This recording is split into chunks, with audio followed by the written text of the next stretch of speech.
Hey, shout out to the 144,000 elect that's pushing this work in truth and sincerity all over the four corners of the earth. The believers out there, men, women, and children that are predestined to receive salvation. All right, shalom. So this one, I want to go into the spirit of covetousness. All right, once again, the spirit of covetousness, because that spirit, it could plague all of us and we could make some, stupid, wrong decisions that will leave us in turmoil. Okay, leave us in turmoil. All right, just for covetousness, just for the love of money.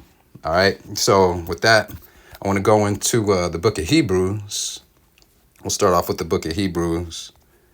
Let's see, chapter 13 and verse 5. All right, so it reads, "Let your conversation be without covetousness, and be content with such things as ye have. For he has said, I will never leave thee nor forsake thee." All right, for those that are new, the word covetousness, it means loving money, loving material things, and, going out your way to do anything to get those things. Okay? So I'm going to read verse 6. It says, so that we may boldly say, the Lord is my helper, and I will not fear what man shall do unto me. Now, I'm not sure if you guys are aware what time we're in, but the dollar is about to crash and digital currency is about to roll in. And the Lord, he warned us about this digital currency that's about to roll in, referring it to the mark of the beast. Okay. So from there, let's go into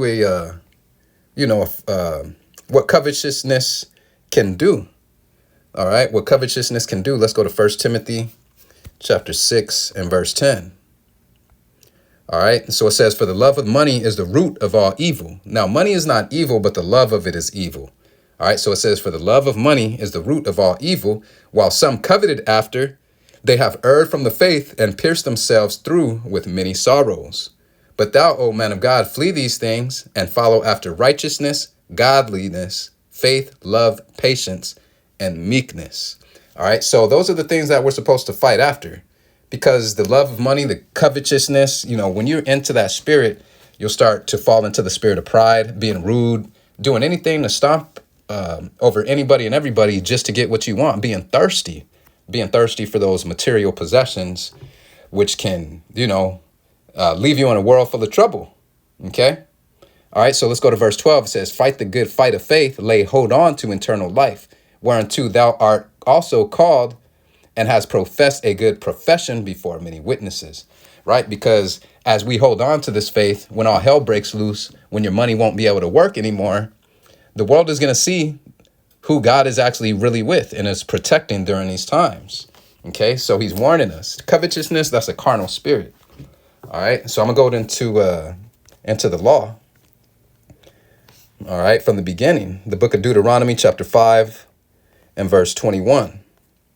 All right, so it reads, neither shalt thou desire thy neighbor's wife, neither shalt thou covet thy neighbor's house, his field, or his manservant, or his maidservant, his ox, his ass, or anything that is thy neighbor's.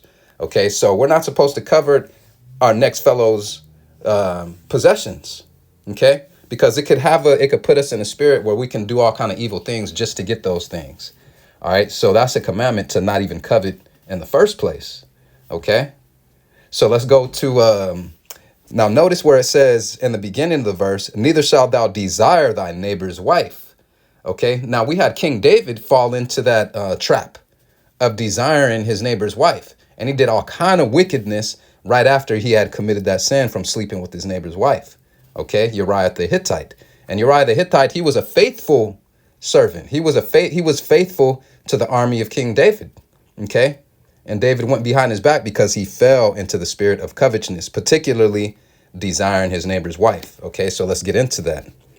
All right, so let's go to 2 Samuel chapter 11 and verse 2. All right, so it said, and it came to pass in an eventide that David arose from off his bed and walked upon the roof of the king's house. And from the roof he saw a woman washing herself, and the woman was very beautiful to look upon. Okay, so when David, he woke up, who he was seeing was Uriah the Hittite's wife. Okay, right when he woke up in the morning, he's seen her washing herself, taking a shower, and he desired her body. He desired what he's seeing. He kept on looking. All right, let's go to verse 3. Then David is sent and inquired after the woman. And one said, is not this Bathsheba, the daughter of Eliam, the wife of Uriah the Hittite. Verse 4, and David sent messengers and took her. And she came in unto him, and he lay with her, for she was purified from her uncleanness. And she returned unto her house. Okay, so that's what happened. David couldn't help himself. He was the king, and he ordered his officers to go get her, to bring him to him, knowing that he was another man's wife. All right, that's a no-no. That's something we ain't supposed to do. All right, I'm going to read verse 5. And the woman conceived and sent and told David and said, I am with child. Okay, so after then, I don't really need to explain. I'll go into short terms, but David tried to hide that baby from Uriah the Hittite. And he did anything and everything to hide his secrets on what he did to Uriah the Hittite's wife, to the point where he just felt bad, where he had to get Uriah the Hittite killed. Okay, so he fell into all kind of sin just from looking upon a woman. All right, so let's go to the book of Sirach on how we can fall just from looking upon and staring upon a woman, a beautiful woman. All right, so let's go to the book of Ecclesiasticus, chapter 9 and verse 5. It says, gaze not on a maid, that thou fall not by those things that are precious in her. Now, he's seen that she was very beautiful, and he fell to those things that were precious in her. Okay, so the Lord, he warned us about these things. All right, so let's go to the book of Job, chapter 31. Let's go to another account. All right, the book of Job, chapter 31 and verse 1. So Job said, I made a covenant with my eyes. Why then should I look upon a maid?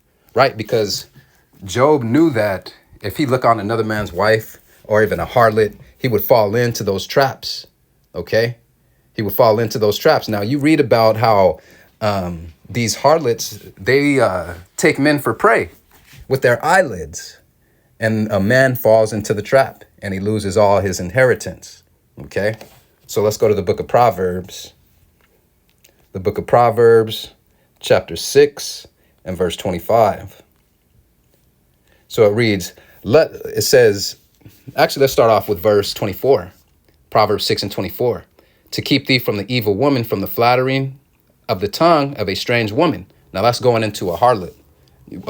Basically, other words for a whore. Okay. Verse 25. Lust not after her beauty in thine heart, neither let her take thee with thy eyelids. Right, because you have these women, they know how to flatter their eyes to get your attention. And then in your mind, you're like, oh, I got her. You prideful. You're like, yeah, I'm the man. Not knowing that you being set up for a trap. Okay. Verse 26, for by means of a whorish woman, a man is brought to a piece of bread. Right, he's going to lose everything just to please this woman. All right, or this woman just could be wicked and just have you lose all your inheritance. All right, I'm going to read the second part. And the adulterous woman will hunt for the precious life. Okay. So you got to be careful when you stare upon a maid. You don't know what type of spirit this woman is rolling in. Okay. She could be the one to destroy your life. All right. That's the reason why when you go back to Job chapter 31, Job 31 and verse 1, he says, I made a covenant with my eyes. Why then should I look upon a maid? Right. Because he can fall into the category of getting trapped in with a harlot or committing adultery with another man's wife. Okay, so that's an example of going back to the law, Deuteronomy chapter 5 and verse 21. Okay, it says, neither thou shalt desire thy neighbor's wife, neither thou shalt covet thy neighbor's house, his field, or his manservant, or his maidservant, his ox, his ass, or anything that is thy neighbor's, right? Any of his possessions. Okay. But I'm going to show you the mindset that we're supposed to have on with the Lord, the mindset that he wants us to have. Okay. Let's go to 1 Timothy, the book of 1 Timothy, chapter 6 and verse 6. It says, but godliness with contentment is great gain. So whatever we have, whatever during the time, in the midst of the time that the Lord gives us, we're supposed to be content with it. All right. Not wanting things at all times, because we could find ourselves putting ourselves in a trap without even realizing it. And you'd be like, damn, how did I get here? And it all started from covetousness. Okay. The things of want, thirsty for all kind of things. And you'll do anything and everything just to get it, not knowing that you're setting yourself up for a trap. Okay? So let's go to the book of Luke. All right. The book of Luke, chapter 16 and verse 10. It says, he that is faithful in that which is least is faithful also in much. Right. So the Lord, he has to trust us with least first to see if we'll be contentment with godliness. All right. Because remember, 1 Timothy 6:6, it says, but godliness with contentment is great gain. I'm going to read that again. Luke 16 and 10. He that is faithful in that which is least is faithful also in much. And he that is unjust in least is unjust also in much. So the Lord has to test you first to see if you'll still be just with the least that you got and still remain faithful. Okay. And then he will increase you. Okay. That's how that works. Okay. So let's go to the book of Proverbs. The book of Proverbs, chapter 13 and verse 11. It reads, wealth gotten by vanity shall be diminished, but he that gathereth by labor shall increase. Okay. So that's the reason why you see these women, right? These prostitutes on OnlyFans and stuff, they get all this money. And then by the end of it, they have nothing. Some of them making millions. Same thing with the drug dealer. All right. Their wealth is gotten fast. OK, by vanity. They ain't putting in hard work. All right. They out there selling drugs to kill souls. And that wealth is gotten by vanity. Therefore, it's going to diminish. OK, but a man that works hard, he shall increase little by little, getting honest payments. OK, I'm going to read that again. Proverbs chapter 13, verse 11. Wealth gotten by vanity shall be diminished, but he that gathereth by labor shall increase. OK, honest money. All right. Honest money. OK. All right. So from there, let's go to the book of Joshua. All right. The book of Joshua, chapter 7 and verse 21. OK. Joshua 7 and 21. So it says, when I saw among the spoils a goodly Babylonish garment and 200 shekels of silver and a wedge of gold of 50 shekels of weight, then I coveted them and took them. And behold, they are hid in the earth in the midst of my tent, and the silver is under it. Okay. So this man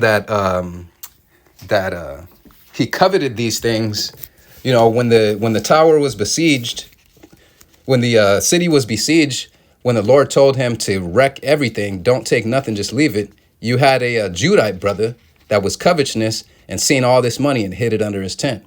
Therefore, the Lord was killing them in war. They was losing a lot of people in war. Okay. And they had to find out who did this sin, who went against the Lord after when they fell into their spirit of covetousness. Okay. And they had to kill this man. All right. They had to kill him. Okay. Because once again, when it comes to the nation of Israel, when there's sin found in Israel, even just one person in sin, the Lord is going to judge that whole nation. Okay. All right. But once again, this goes into the spirit of covetousness. All right. And the dangers that that would happen when you fall into it. Money, women, possessions. Okay. All right. So with that, Lord willing, this was edifying. And I want to say shalom.